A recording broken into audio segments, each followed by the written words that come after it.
8 साल की खुशियां क्या मनाना, जब उत्तर प्रदेश ही बर्बाद कर दिया उन्होंने। जहां मुख्यमंत्री जी प्रेस कर रहे होंगे, उसी शहर में ऑटो से एक महिला जिसके साथ लूट हुई, बलात्कार हुआ, उसके बाद जान ले ली गई। और सरकार कानून व्यवस्था बेहतर बनाने के लिए और उस बात को साबित करने के लिए कि लॉ एंड ऑर्डर पर वो जीरो टॉलरेंस है, इनकाउंटर कर दिया गया। और जब इनकाउंटर हुआ है, लखनऊ राजधानी में एक महिला को फिर गोली मार दी गई। ये बात राजधानी की है। और राजधानी से बिल्कुल आखिरी में बलिया जिले में एक बेटी जिसके हाथ बांध दिए गए थे, पेड़ से लटका दिया गया।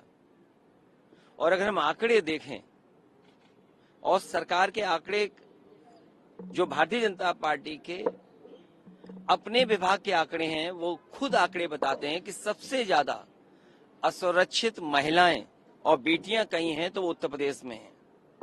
सबसे ज्यादा साइबर फ्रॉड अगर कहीं हो रहा है तो वो उत्तर प्रदेश में हो रहा है।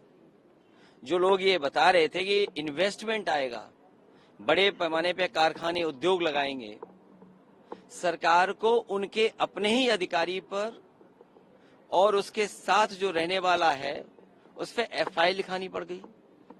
सुनने में आया अधिकारी अंडरग्राउंड है। और मैं आपसे दावे के साथ कह सकता हूं, अधिकारी कहीं नहीं भागा होगा। मुख्यमंत्री आवास में होंगे या उनके बहुत खासम खास अधिकारी उनके पास होंगे। उत्तर प्रदेश में जितने मुख्य लोग हैं, वो इन्वेस्टमेंट नहीं ला रहे हैं, वो अपनी जेबों को भरने के लिए इन्वेस्टमेंट तलाश रहे हैं। और उसका परिणाम ये है कि बेरोजगारी नंबर 1 पर है, किसान तबाह हो गया। जो ये कहते थे आय दोगुनी करेंगे, मुझे ये बताएं, बुंदेलखंड का किसान, सरसों की कीमत क्या दी सरकार ने, तिल की फसल की कीमत क्या दी, वहां के किसान मूंगफली के धरना देते रहे। जो लोग दावा कर रहे थे कि आय दोगुनी होगी, उन्होंने गरीबों किसानों की आय को खत्म कर दिया, मंडी बनी नहीं। और जिस सड़क को प्रधानमंत्री ने बनाया, उद्घाटन किया, उद्घाटन के बाद ही से मेंटेनेंस हो रहा उस सड़क का, सोचिए आप। जिस सड़क का उद्घाटन किया प्रधानमंत्री ने, प्रधानमंत्री जी उद्घाटन में गए थे, वो सड़क आज भी मेंटेनेंस पर है।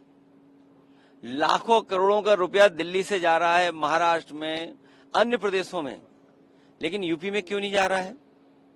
तो ये जो 8 साल बेमिसाल बताए जा रहे हैं, इस तस्वीर को देख करके पता लग रहा होगा कि 8 साल बेमिसाल कैसे हैं। महिलाएं असुरक्षित हैं, बेटियां असुरक्षित हैं।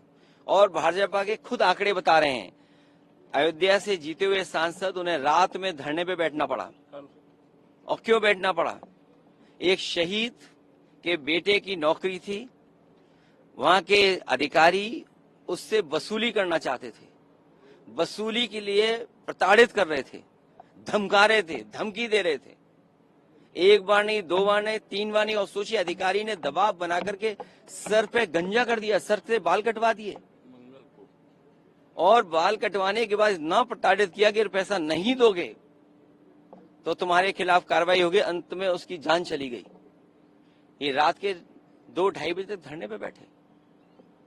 तो ये हालत उत्तर प्रदेश की है। थोड़ी बहुत बता रहे हैं, बाकी हमसे बेहतर आप जानते हो। आप लोग सवाल खड़े करते हैं उसके ऊपर, वहाँ के डिप्टी सीएम है, कहते हैं कि अखिलेश जी कंफ्यूज हो गए। देखिए, पहले उन्हें स्टूल लेके घुमाते थे, अब उन्हें ढाल बना दिया है। और ढाल इसलिए बनाया है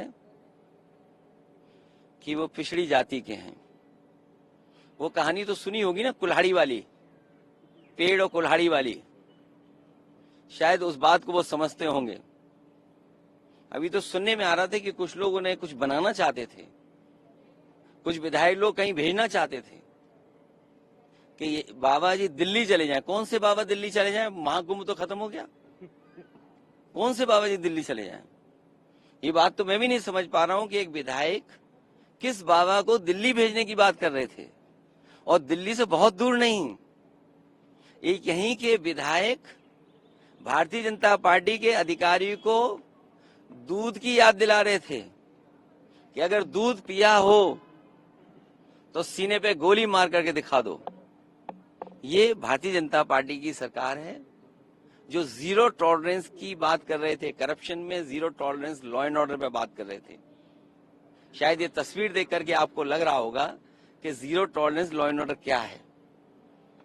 all India personal law board एक बार फिर से वक्त बिल को लेकर के प्रोटेस्ट करने जा रहा है 26 को, आप शामिल होंगे? देखिए, भारतीय जनता पार्टी ने पहले एंग्लो इंडियंस का जो आरक्षण था वो खत्म कर दिया लोकसभा से और विधानसभाओं से।